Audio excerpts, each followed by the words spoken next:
So we were going to talk about our experience with the desegregation in Boston Yes. as kids. And so I'll open up kind of asking you, you went to a segregated school, and then you went to a desegregating school, we'll call it. Yeah.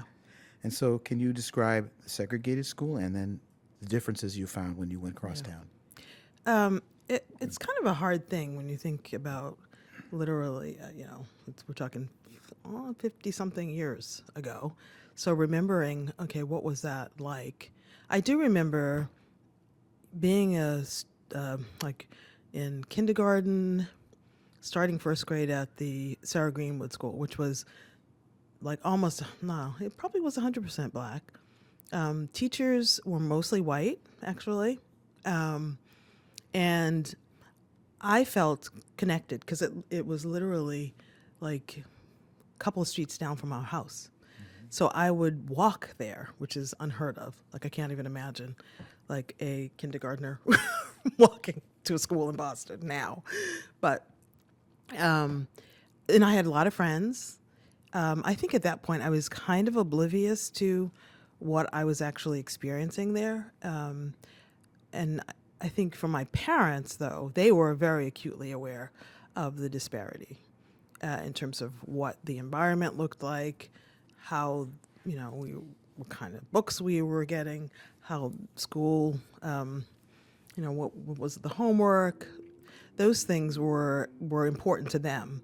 But for me at that point, it really wasn't that important.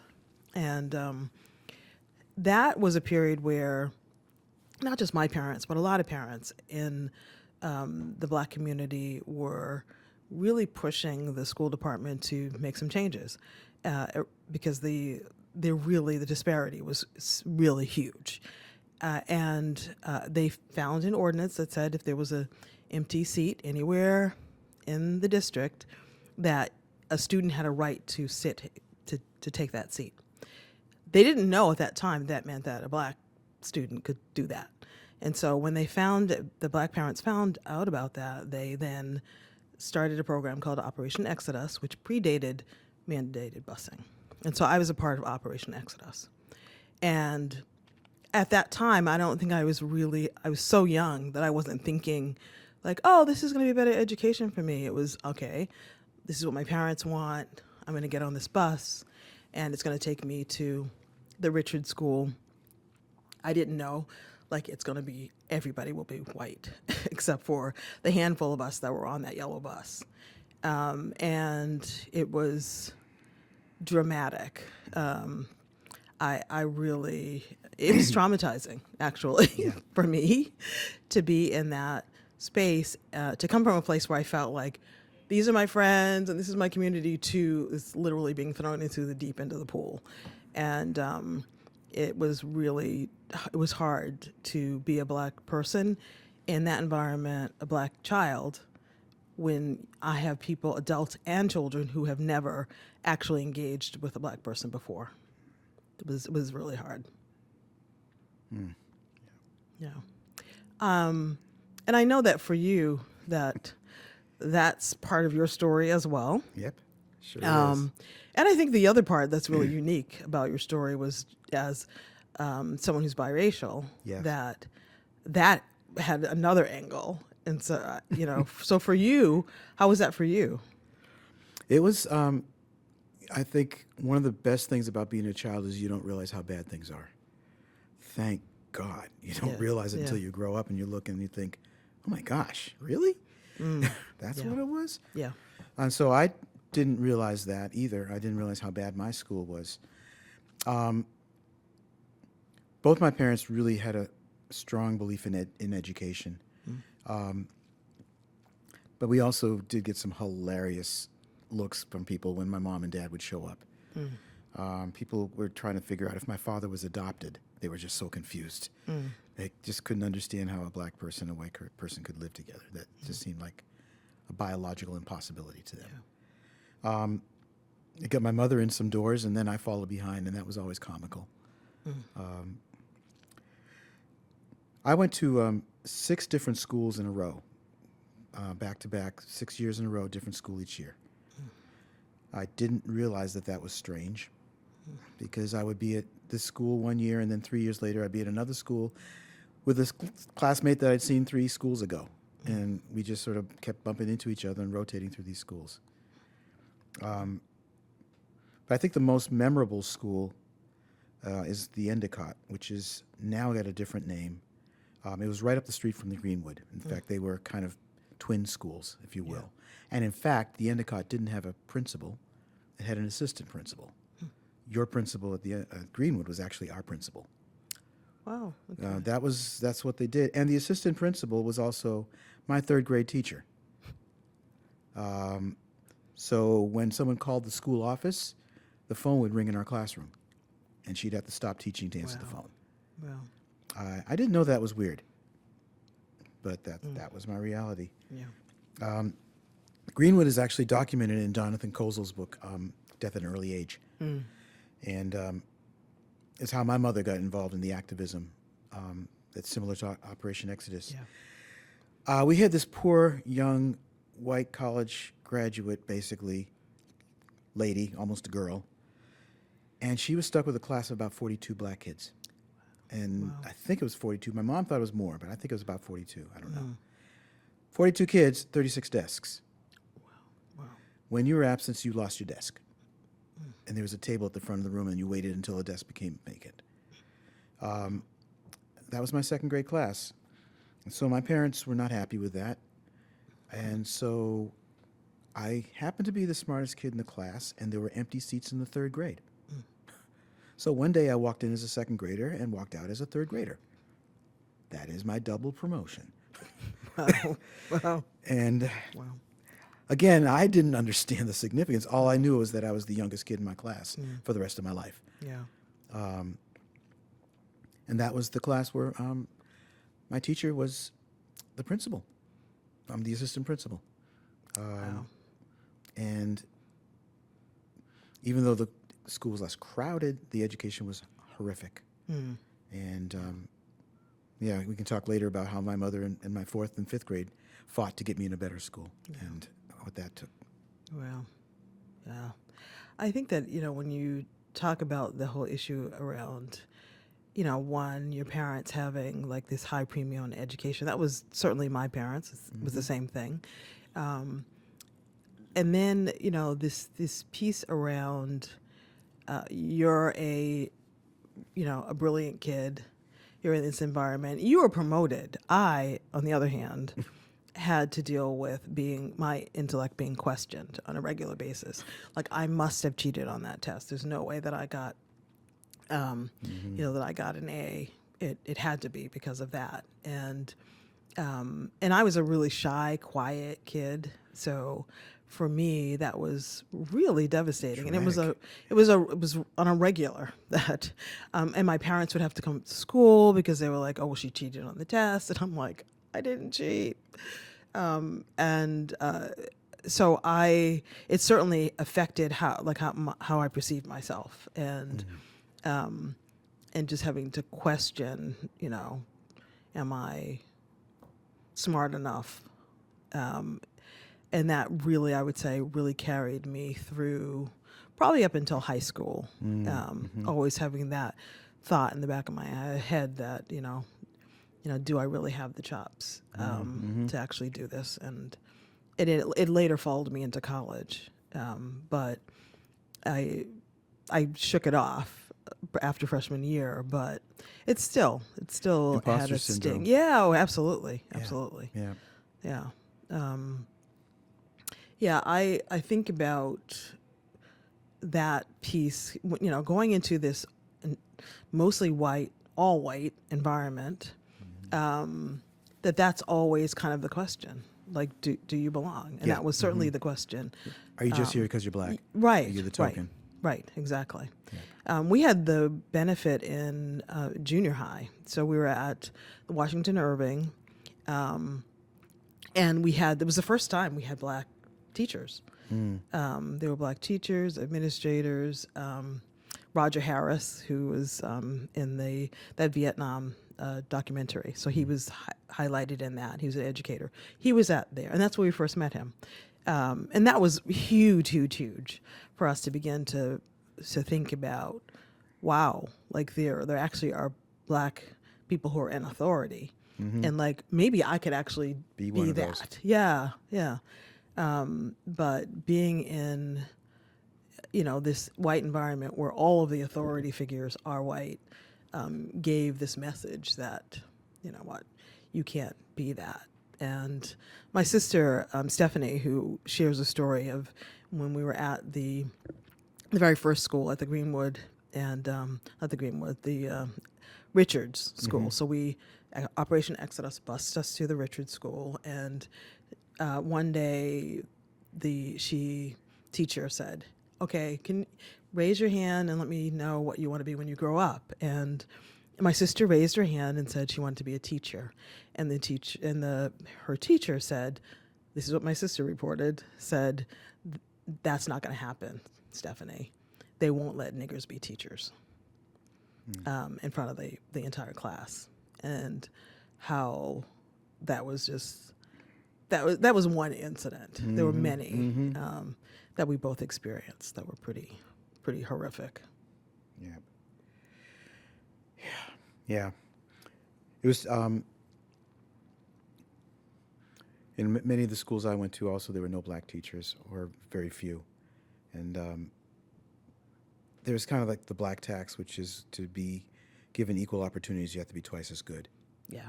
And I don't know when I learned that, but I've learned that, and I still feel like I'm paying it. Yeah. I don't really feel like, I How do you feel like you're still paying it? I'm a professional musician. I feel like I have to be just amazing. And I am, to be honest. Yeah. I do amazing things musically. But I feel like to just receive the same opportunities, Yeah. to be treated the same, I have to blow people out the water. That's just what I believe. Yeah. And one could argue that served me well, but it's also probably cost me a lot Yeah. in terms of anxiety and stress. Yeah. Absolutely. And not only do I have to be really good at like my people's music, but I have to be good at white people music too. Right. And as good. Yeah. And so I still carry that. Can I dig in on this a little bit? Yeah. Did you feel that responsibility as a kid, too? Oh, absolutely. Can you articulate that, like give a scene on that? Sure. So moving from the schools to our church, I went to a white church, a white suburban church, downtown Boston. It was what we call a commuter church. It was no one lived anywhere near the church. And people came from within the 128 belt, if not even the 4095 belt, which is anywhere from 10 to 25 miles away from the city to come in Sunday. We were the only black family for most of my time there. And it was actually quite controversial. I actually integrated the nursery. And I got the message very clearly that people were watching to see how a black kid would behave. And it was very clear to me. The other thing is because my parents were biracial, and at that time, They got married before loving. they did. Yeah. So biracial marriages in the evangelical white church was as controversial, in fact, more so than gay marriages are now. So their marriage was actually denounced from the pulpit. And so my job, whether I choose to accept it or not, was to vindicate my parents. Yeah. And so somehow, and I don't fault my parents for this, I knew that I had to just, like I said, blow away every other kid in terms of my behavior, my spiritual life, the way I carried myself. And I had to become the kid that parents say, why can't you be more like him? I knew that. I carried that. And that later cost me Yeah. because, what man-child can keep that up Right. forever? Right. But that was the message I got. And I still carry that. Yeah. Yeah. I think that's, that level of responsibility is not unfamiliar. I mean, it certainly was for me too. There was a way in which, like, my parents wanted this so badly for me that I felt like I had to hide what was actually happening. So some things, they were called in because, she cheated, supposedly. But there were other things that happened, just the ways in which teachers treated me. Fellow students were not as bad, but I definitely experienced things with them as well.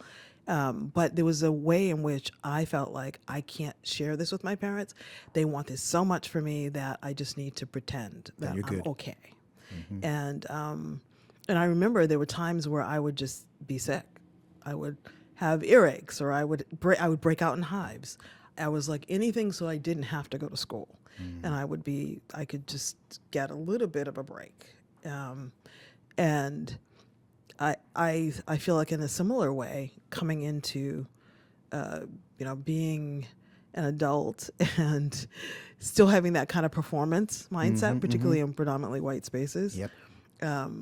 It's a hard thing to shake off, and it's taken a lot of intentionality for me to recognize when I'm actually just sliding back into that old familiar, because it's been with me for so long to get to the place where it's like, you don't have to do that. You can make a choice. Right. And right. whether there'll be consequences. Right. You make that choice. You're But gonna you can decide. You can make that choice to like, I'm not going to do that. I'm going to jump into those hoops. Can you think of another or one or two more like traumatic incidents that stick to you? What was interesting was that on the anniversary of mandated busing, they were doing interviews, and I think it may have been Channel 2. I'm not sure who was doing the interviewing. And they interviewed someone who was attending Rosendale High the same time I was. So Rosendale High, the latter part of the Irving, which was my middle school, and then Rosendale High were like the really rough periods of mandated busing. And this person, who was a classmate, shared that how traumatic it was because someone had threw a Molotov cocktail at the school bus. I had no memory of that. Wow. I wrote a book. I wrote a book about my early experience with busing, everything. And I was like, oh my goodness. And, what I realized was that my siblings, we were in different schools. And I'm not sure why that was the case, but some of my siblings were at Hyde Park High, which was horrific. There were fights every day. There was knife fights. It was just a mess. In our school, it was a little quieter. Like when we rolled up to the high school, there were people with placards saying, no busing, da, da, da, and people yelling. But it was kind of like, yeah, okay, whatever. But it wasn't as bad as Hyde Park High. And so I think in my mind, it was like, okay, it's not as bad as Hyde Park High, so I just need to suck it up and just deal with it. Like it wasn't that bad. And so when I heard that, I was like, oh my gosh. And so I had to check in with one of my siblings who was at the high school at the same time I was in Rosendale, and they were like, yeah, I remember that time. I was like, oh my gosh. It was like, this is what happens. We just kind of like, I'm going to block that off because I can't deal with it, or I couldn't, have words for it to frame it, and it wasn't as bad. But that was an eye opener for me. And we're talking, this happened in 2019, that I actually found out that there was something that happened that I was there. It wasn't like I wasn't there. I was absent that day. I was there. But it just shows like what the level of trauma kind of going underground. Yeah.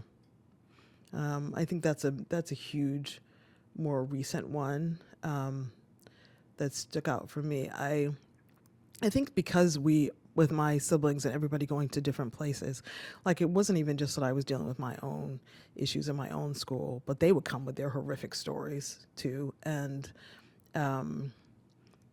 there were ways in which it created a lot of anxiety and fear for me, of just, fear for them, but also fear for me, like what might possibly occur. And I think the other piece was too, just having this sense of, back then, you lived a really truncated life. There was only so many places you could go. Right, absolutely. You really could not. You were not hanging downtown Boston. That was not happening. You were not going anywhere near Charlestown, South Boston, parts of Dorchester. Yeah. Like your life was like a very limited Franklin Field, maybe Franklin Park, but it was just a few. Yep. And you better know where those boundaries You were. better know where they are, You right? better- yeah. Yeah. You could find out the hard way. Absolutely. Absolutely. I remember you talking about your parents, like you're moving into Yeah. Codman Square then, Yep. as it was like it was transitioning, and just some of that experience. And again, a lot of this I didn't realize at the time how incredible. So there's a thing called redlining, Yeah. which is when the banks were refusing to lend to black families in certain neighborhoods Yeah. and scaring white families and getting them to run. And so my neighborhood in Codman Square, it was a completely white, almost completely Irish Catholic neighborhood. In fact, I think there was a white Protestant family that was actually ostracized just for being Protestant. It was that. It was that parochial, if you will. So my dad was attempting to buy the house. My dad had a very reasonable job. He had a master's degree he had more degrees than a thermometer. He had all this credentials. He had a very, very quality job with the IRS. My mom was a pediatric oncological nurse. I mean, they were a very eligible couple. But there was a problem, and the bank wasn't going to lend it to them. So my white grandmother got wind of this. She writes a letter to Ted Kennedy. Ted Kennedy writes a letter to the bank. Oh, we found the mix-up. Oh, wow. And we got the house. Wow. And we were the first black family there, and they made sure we knew about it. It was really funny. I mean, a white kid could call me the N-word, and the next day we're playing ball together. And it was just a weird, Yeah. Yeah. a weird dynamic. But the Mason-Dixon line just kept shifting. And I saw it happen in my own neighborhood. Now it's a predominantly black neighborhood. Yeah. Wow. But it's scary. Yeah, really. I was thinking too of my sister-in-law, who she met my brother at Hyde Park High, and she talks about just how bad it was that in school she and Susie would be partners in the chemistry class and would interact really well together.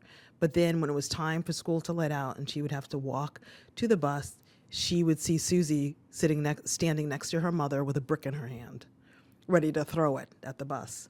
And just like how crazy making that was, that it was like you couldn't really trust, those people, and the reality too is that very few of us actually I know for me, I never went into a white person's home. I never, even if we were friends in school, I never never was invited to their house, never hung out. And if you think about Franklin Field in Dorchester and Codman Square in Dorchester, it's not that far away, but it was literally like a world away. Yeah. That was really mind-boggling. I think the thing, though, was that over time, though, it felt like, because I was a part of Operation Exodus and then, mandated busing started, that there were kids who, over time, we got used to each other and we were actually friends. So by the time, but friends in school, never friends outside of school, but friends in school. And so when Rosendale High shut down and we moved to West Roxbury. This was still that was a whole nother story, because West Roxbury was promised to have a new school, and then the school department reneged on that and said, no, it's going to be a part of mandated busing. West Roxbury was in an uproar. And so there was some protest, but not a huge amount. But the students, though, we knew each other from the Irving, we knew each other from Rosendale High, and now we're all in West Roxbury together. And we actually were fine, which was a really weird thing. At the end of I graduated in 1977, NBC News came in and did an interview. They wanted to do an interview with one of the worst schools, which was Hyde Park High, and then my school, which was West Roxbury High, where there were very few incidents at West Roxbury High, and what was the difference between the two. And I think that West Roxbury High, it really was that over time, at least with the students, not their parents, but that, Relationships. the relationships were formed. We were on sports teams together, debate teams together, swim, all of that. And so we got used to each other in a way that it just did not happen in Hyde Park High. It was just so contentious. It just never came together in that way. Now we're what, a half century since the desegregation happened, Yeah. or at least the busing piece of things. Right. Was it successful? I mean, the current generation of blacks in Boston, was this worth it for them? When I look at the makeup of the schools now, and I feel like we're really back to where we were. Yeah. We really are, in terms of just Boston's inability to get it right with education. Like, it just did not. If you look at the quality of education, then there's some schools that are performing well, but a lot are not, and it's now mostly black and brown kids again who are in those schools. Yep. And under busing, there was this massive white flight where people were going to parochial schools, they were going to private schools. Or moving to the suburbs. They're moving to the suburbs. That was one way to get out of it. So we're seeing it again, that's pretty sad. Yeah, it really is. I don't have kids in the school system right now, so I'm not as much firsthand. So success, I don't know. What I've heard people be critical about Garrity's decision to desegregate. I've never heard somebody say we should have done this instead. Right. I've never heard Right. this is what we should have done. Yeah. And when white folks complain about how bad that was, they didn't go to the schools that we went to. Yeah. I mean, third grade, music. This is what music was like in my third grade school. My assistant principal teacher would hand out this ancient book that had lyrics to ancient songs that none of us could understand, and we'd read those songs out loud. That was called music. There was not a musical instrument. There was no singing. That was music. Yeah. And then she'd collect the books, and then we were done with music. That was the quality of school I went to. And when a year later, my mom and some other parents, and this has actually been documented, formed a group of people, and we took advantage of that same loophole that you mentioned. There were empty seats in the predominantly white schools in Mattapan, so a bunch of the parents would get up crack of dawn, drag the kids, a bunch of us, like 6 of us, to the Walcott School, which was right on Mattapan, about a mile and a half away, with the empty seats. And then they would, at the end of the day, pick us back up and take us home. Those schools were better. They weren't great. Right. Yeah. I mean, I do remember to this day, my 4th grade teacher told me the word IRON, the R is silent. She wasn't kidding. She actually thought that was the case. So I won't say they were great educations, but it was better. Yeah. And so I as much as I'm not ready to call it a success, I'm not coming up with a better alternative that Garrity had. Yeah. And I have the documentation of the school committee, the court proceedings that shows the school committee was in contempt of court deliberately for years years and years, absolutely refusing to make things better for black kids. Absolutely, appalling in terms of what they did. And then the school system also had at-large school committee elections. Because Boston was majority white, it was almost, for years, it was impossible to get a single black person on the school committee because all the white people would vote as a block and elect their 5 white, Irish, and Italian people to the school committee. The day John D. O'Brien got elected, which was a massive effort with the combination of all the black families and some of our more left-wing allies, white allies. It was a huge celebration. We had a separate inauguration service. I actually played at that inauguration service. Yeah. I remember it. Wow. And the entire city was celebrating. But, I mean, it was bad, and it was not going to get better without something drastic. Yeah. You know what? It felt in some ways that for some white communities, the education was significantly better. But there were other places like in South Boston and Charlestown where it was really not Pretty that rancid. much better, just a little bit. And I remember in the course of writing that I was attending a church at a particular time and met someone whose father was the same age as me, and whose father had a whole different experience growing up in Charlestown and experiencing busing, and the fallout from that, and that you see like this whole generation of white kids who were held out of school, so they weren't going to school. Their parents were refusing to send them to school, and that there was this whole generation that fell into all sorts of things, petty crime. Some of them got union jobs, which that was, they got a job. That was the best you could do. Others, drugs, alcohol. There was a consequence, I think, for all of us. And a lot of it was just like this expectation that the adults would somehow have stepped up and have done right by us all, and it just did not. happen. It didn't happen. It didn't happen. So in terms of, was it a success? On some level, I can say, for me to be a product of that, and then go to Tufts as an undergrad, and although I was told don't even apply because you're not going to get in, and then I got in. But it's like, am I where I'm at right now as a product of that? Like, I believe that our histories inform, like, and shape us in ways that are good and not so good. But I really feel sad about where Boston is right now, because I feel like, we paid a really dear price. And so with the hopes that somehow Garrity's decision was going to mean equity, and it didn't really. No. And yeah. Just want to jump in really quick, let you know we have about 10 minutes left. Yeah, okay. I'll let you know when there's 2 minutes left. Okay. From there, just share any closing thoughts. Okay. Yeah. Great. The opportunity, I have a follow-up. Yeah. I've read an article that said 8 in 10 Bostonians think that race is still an issue. And you guys are talking about strict segregation 50 years ago. Yeah. Now there's like a more pernicious segregation under the surface. Yeah. Can you guys talk about that, this community? Yeah. Yeah.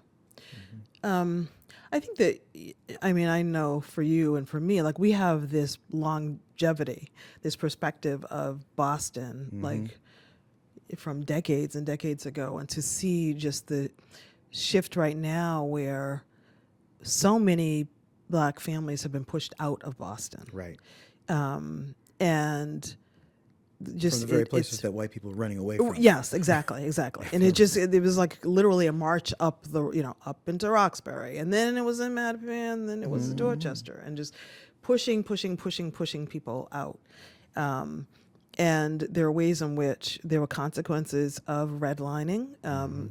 Certainly in my family's case with my mom, and this is predatory lending, and she bought a house, and then it was like this balloon payment, and the government sued the mortgage company and won.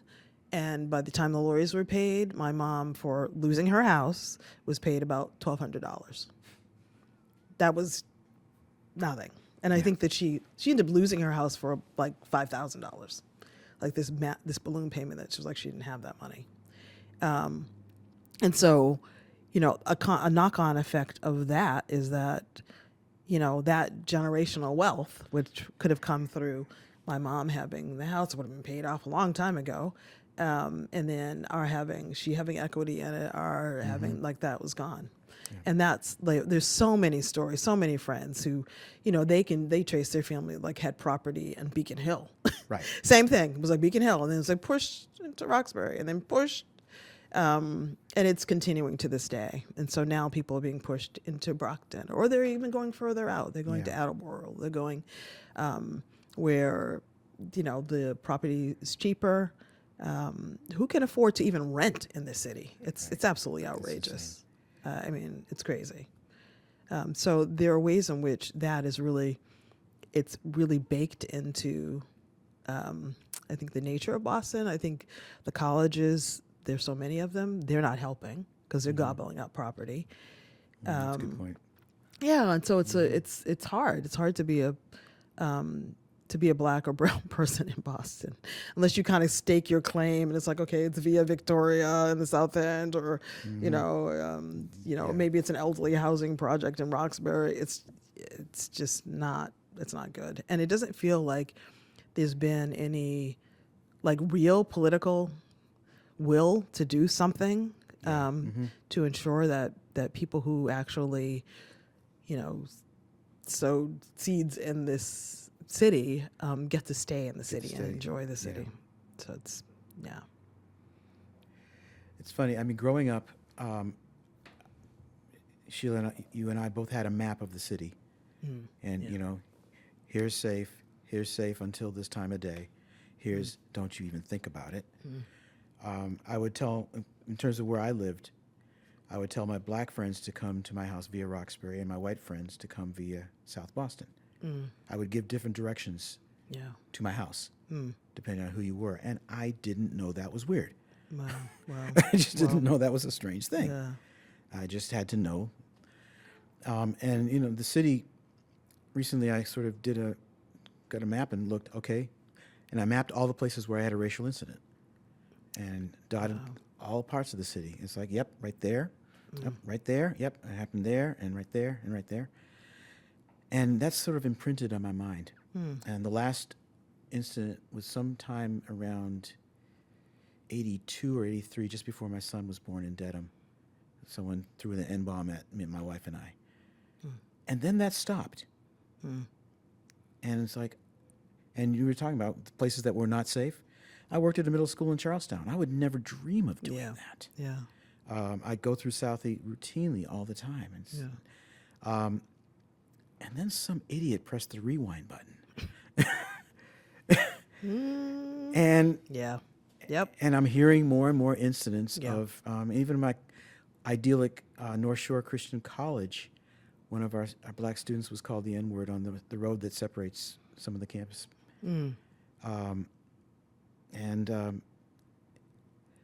It's not as bad as it was when I was growing up, but I am so furious that my granddaughter is going to have to contend with the crap that I had to contend with and thought was normal. And that's heartbreaking for me. Yeah. You know what? I talked about being away. So the whole Obama year, we were not in the country. And so coming back in 2016, it was shocking, actually. And I went through busing, come on. And I was shocked.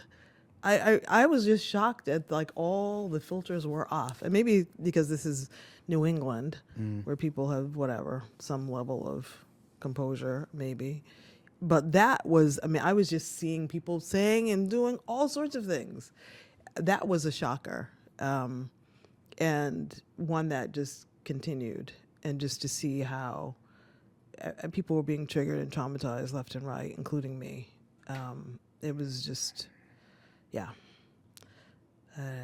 So, and in that way, it feels like 2020 happened, and it felt like, oh, maybe it was so horrific, the murder of George Floyd, but then we saw we saw black, white, brown, Asian, on the streets protesting. It was amazing to see. Like you didn't even see that during the civil rights era. You didn't. No. It's mostly black folk, maybe sprinkling of other people, but mostly black. Radical. Yeah. So to see that on the street, it was just like, wow. To see monuments coming down, et cetera, it was just wow. And then the backlash. Yep. And so to be in this place right now where the backlash is like real, to the point that there's this erasure of history. Denial. Yeah, totally. Total denial of it. That part is just really shocking because it's like, you know what, that wasn't in the by and by. Like we lived through stuff. We've seen some stuff. And this is not like, we're making this stuff up. No. And so it's a hard place. And, I think it's my faith that helps me to be hopeful, even to a smaller degree. but it's hard. It's been hard. Can I ask you one more question Yep. before we wrap up? You guys were put on the front lines of a quote-unquote social experiment. Yeah.